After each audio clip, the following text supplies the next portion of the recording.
Então vamos lá, Lito. Me conta aí como é que é a sua relação com o arroz.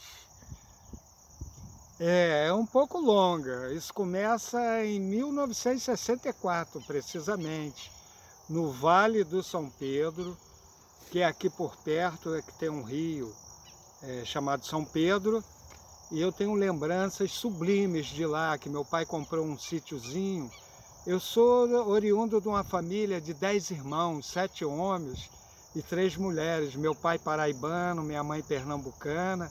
Aí meu pai vendeu um terreninho que ele tinha nos fundos do terreno dele e comprou esse sítio. E esse sítio representou tudo de bom para a gente.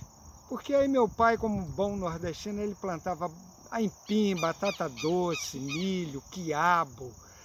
Tinha lá 4 pés de laranja, me lembro, um belo pé de ginipapo e bananeiras, cana, era tão bom. E meu pai plantava essas coisas.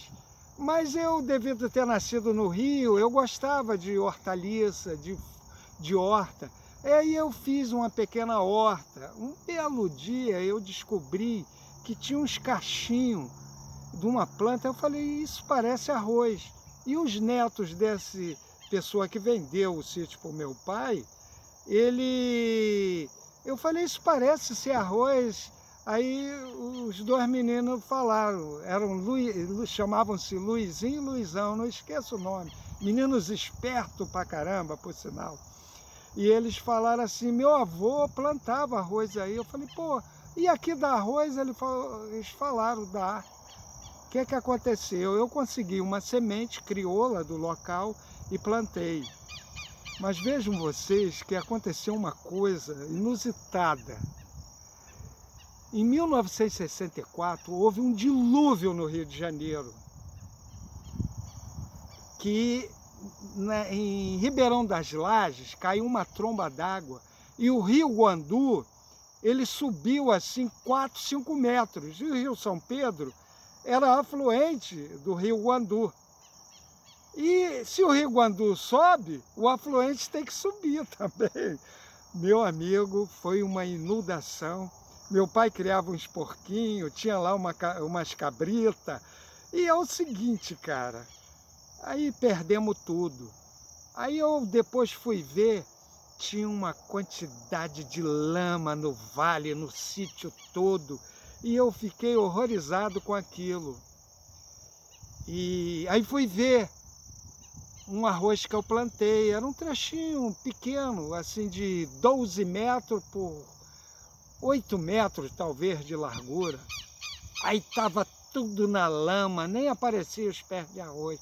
Eu fiquei chocado com aquilo, eu falei, poxa, que azar, minha primeira vez que eu planto arroz e acabou. Aí legal, aí não quis nem mais, passava por ali e evitava. Quando foi 2 meses depois, eu falei, vou lá ver lá, acho que já morreu tudo. E eis que quando eu me deparei, estava um verde amazônico, com um arroz assim, que mais de 1 metro de altura, e eu fiquei assim, com uma felicidade imensa em ver o arrozal, entende? E aí eu descobri que aquela lama era tudo de bom. E percebi uma coisa, o meu primeiro aprendizado, que eu sempre ouvia falar aquelas historinhas do Rio Nilo, né, das enchentes. Aí eu descobri que aquela lama eram nutrientes para a terra. Tanto é que meu pai, nós ficamos plantando lá durante 3 anos consecutivamente e as colheitas eram sempre fartas. Então o início foi esse, só que aí continuou e depois meu pai vendeu esse sítio, eu fiquei muito chateado, mas ele comprou um atualmente onde eu estou, era aqui por perto, e atualmente eu estou com esse pedaço de terra que ele me deu, né? E o que aconteceu? Continuei, voltei a plantar arroz. Só que aconteceu um fato inusitado. Nessa época eu estava tendo uma relação com os devotos de Krishna muito intensa. Eu fabriquei um carro alegórico para eles E aí um Swami, de nome Purushatraya Swami, né? Ele sabia que eu gostava de plantar arroz, que eu tinha uma máquina beneficiadora, como tem até hoje, e ele me deu um pacotinho com semente. Se muito tivesse, era meio quilo de semente que ele trouxe da Índia. Aí eu plantei, só que essas sementes tinha tinha mais de 12 tipos de arroz diferentes. E eu me lembrei de muito arroz que eu já tinha esquecido, porque antigamente era muito comum as sementes crioulas daqui. Aí eu vi arroz paga-dívida, arroz Moçambique, arroz Pacholinha e muitos outros. Aí eu plantei um achando que era o famoso arroz basmati. E olha que eu penei durante 3 anos achando que eu tinha um arroz basmati, não era. Aí um belo dia eu comprei na Casas Pedro uma sementezinha, um arroz, experimentei. Eu falei, pera lá, esse arroz é parecido com um que nasce no meio do arrozal. Aí eis que eu fui procurando, e naquela aflição achei o arroz. Aí achei, fiquei feliz. Aí eu descasquei ele na unha mesmo, aí notei que o dimensionamento dele era igual ao que eu comprei. Ele era longo e fino. E aí tudo aconteceu, o arroz. Aí eu consegui uma porçãozinha e plantei um pouco, né? E daí para lá eu tenho essa semente que já vai para quase 7 anos, entende?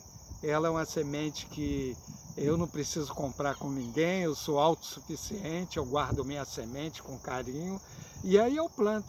Então é isso, minha relação com o arroz basmati. E é um arroz saboroso. Eu falo para as pessoas que o arroz é como um vinho, ele tem que envelhecer. Esse arroz que está aqui, ó, ainda está pequeno, ele vai crescer mais, né? Quando eu colher, aí depois eu tenho que secar, limpar, abanar ele fica 1 ano estocado nos sacos, né? Para o amido envelhece, aí você cozinha, ele não empapa. Tem um ditado caipira na roça, né? Que a gente diz assim, o feijão é novo e o arroz é velho. O agricultor, quando ele colhe o arroz, ele vai na tulha dele, ou no paiol, no celeiro, e aí ele passa a vender o arroz dele que está estocado, daí para frente, que ele já está no ponto. Então isso é o arroz, é um segredinho que eu estou dando para vocês, hein? Mas tudo bem, tudo é uma dádiva de Deus e a gente tem que dividir com as pessoas, né? Pô, Lito, que história legal, né?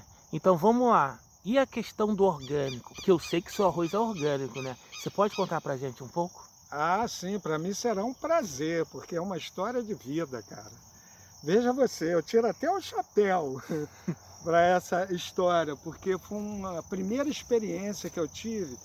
Eu na minha juventude, faixa assim de entre 23 a 24 anos, 22, 24 anos, eu tive um problema intestinal.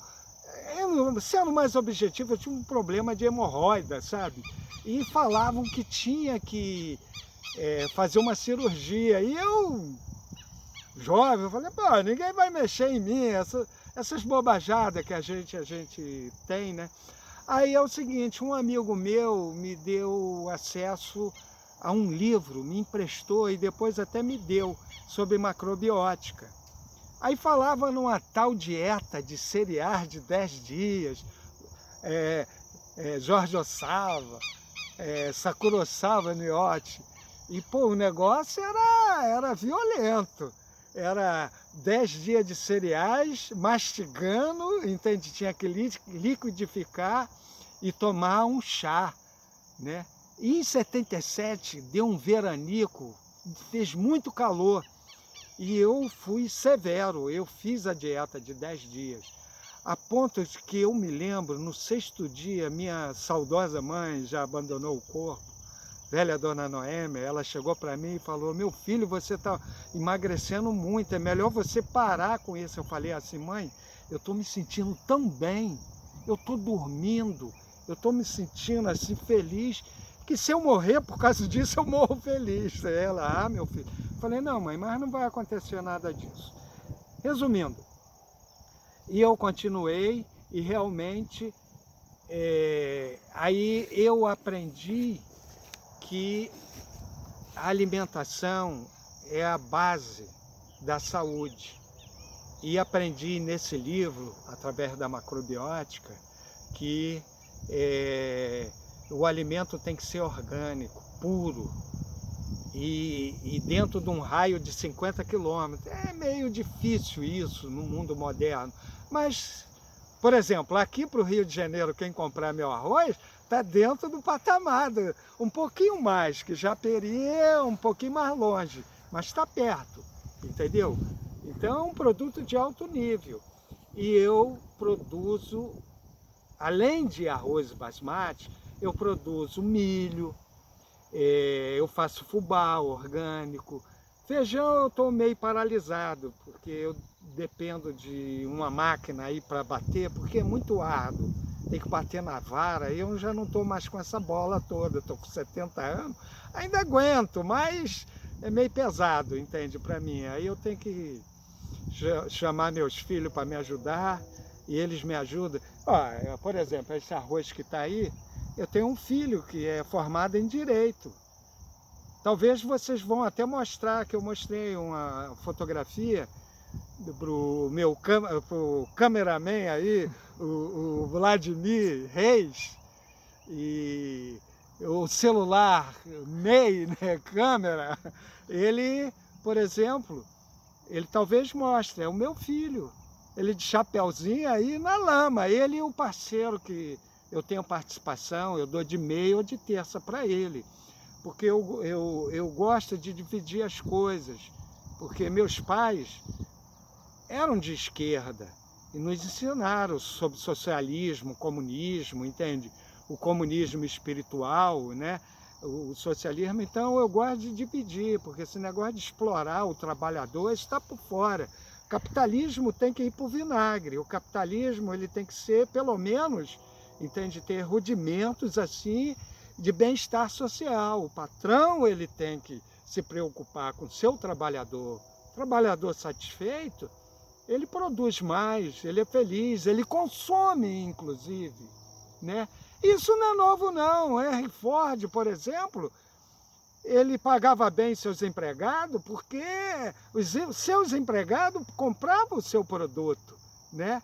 Então isso não é novo, não. Mas vamos voltar ao foco principal. E então é isso.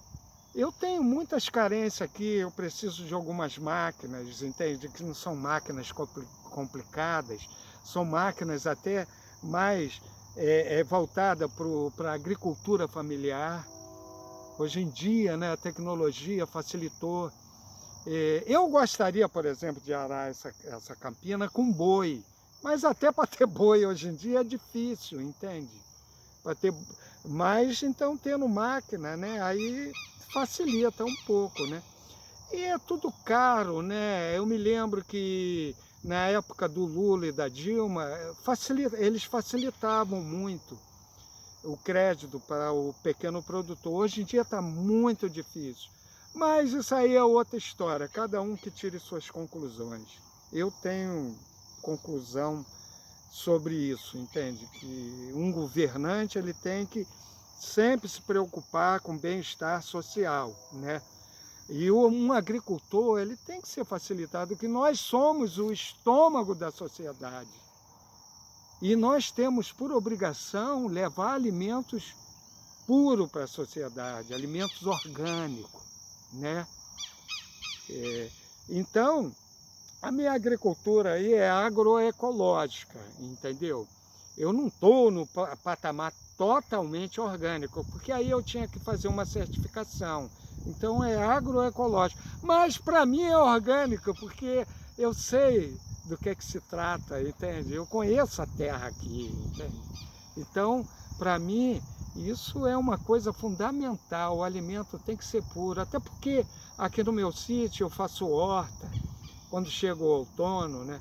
Outono, inverno e primavera aqui na Baixada, é um clima gostoso, aqui faz um frio à noite, né? E aqui eu planto ervilha, repolho, couve-flor, tanta coisa boa, né? E fica um clima temperado, tem uns bolsões às vezes de calor, às vezes temporário, pequenos períodos de calor, mas é muito temporário, né? Aí vem uma frente fria e derruba, né? Aí as pessoas falam assim, o final dos tempos, olha só, estava calor, agora está frio. Aí eu dou gargalhada, eu falei, meu amigo, sempre foi assim, aqui é um clima tropical e subtropical no outono e inverno aqui. Sempre foi assim, desde 1900 e molequinha, sempre foi assim, né? E então é isso, é um lugar agradável ainda de se viver. Eu chamo isso aqui a borda do Rio de Janeiro, a borda da Baixada. É o bastião final. Para lá, assim, tá... É porque, infelizmente, hoje nublou o tempo, tá a reserva ecológica de Tinguá, entendeu? E ali é mata nativa.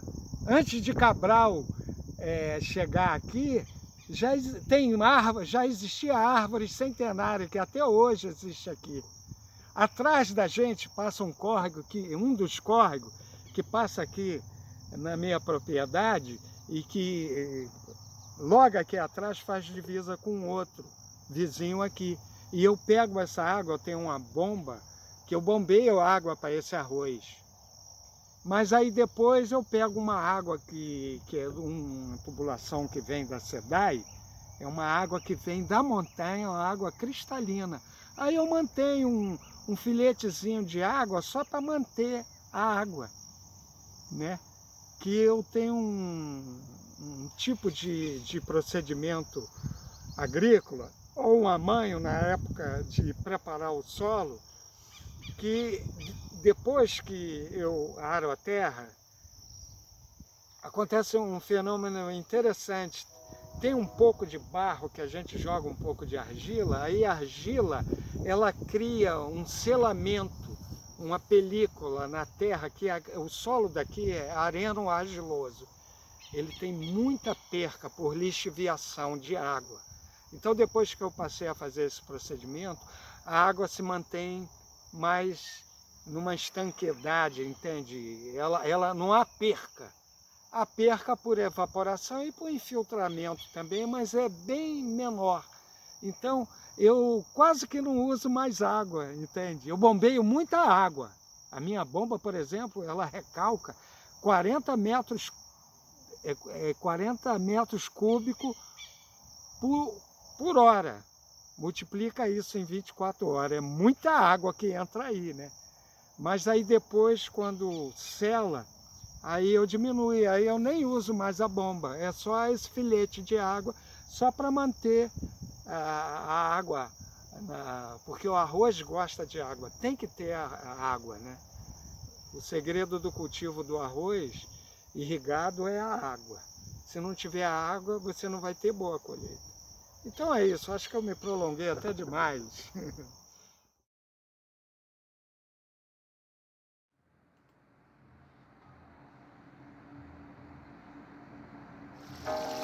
Chegou.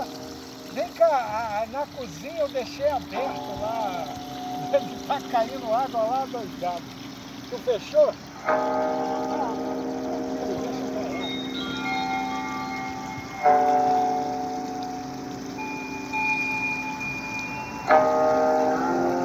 Consertou? Eu sei, eu até comentei com ele, mas ele já consertou. Pegar o sol.